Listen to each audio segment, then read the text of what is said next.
Noticias de la Gobernación. Hoy sábado 4 de julio estamos trabajando con mucha pasión. Bueno, para muestra, aquí tenemos a Corpoelec haciendo el trabajo para modificar un poste y darle energía eléctrica a todo el sector de Los Espíos hasta Macanillo y La Florida. Aquí también podemos observar las máquinas ya, dos máquinas en play trabajando. Tenemos otras gandolas cargadas con un equipo, un D6 y un tractor cargador. Tenemos aquí unos implementos de ingeniería y están todos los equipos para auxiliar. Pero yo antes que se di estos detalles voy a explicar lo siguiente. Tenemos ahorita un equipo desde el día de ayer a las 2 de la tarde. Está en San Vicente de la Revancha, está en Río Chiquito trabajando. Esto está a la orden del ingeniero Said Franceschini Moreno.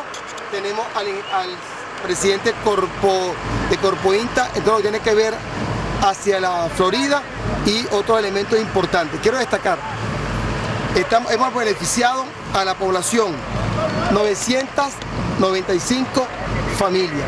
Eso es con nombre y apellido, de los cuales están distribuidos de la siguiente forma: Macanillo 239, La Palmita 37, Mundo Nuevo 41, Vega La Pava 26, Pan de Azúcar 40, San Luis 26, San Isidro 20, Las Palmas 20, El Caño 12, Santa Rita 40, es un total de allí, solamente en la Florida, 501.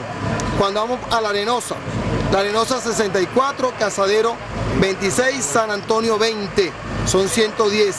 Potosí, las siguientes aldeas: Potosí 48, Las Cumbres 21, San Francisco 30, Morretón 9, La Fortuna 9, Albarico 18, Las Cruces 17, para un total de 152.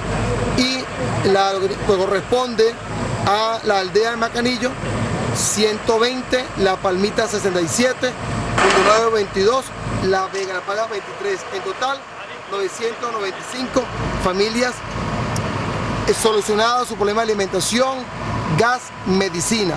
En cada una de esas zonas hay un médico o una médica y un personal de enfermeros con dotación para un mes en caso de alguna emergencia.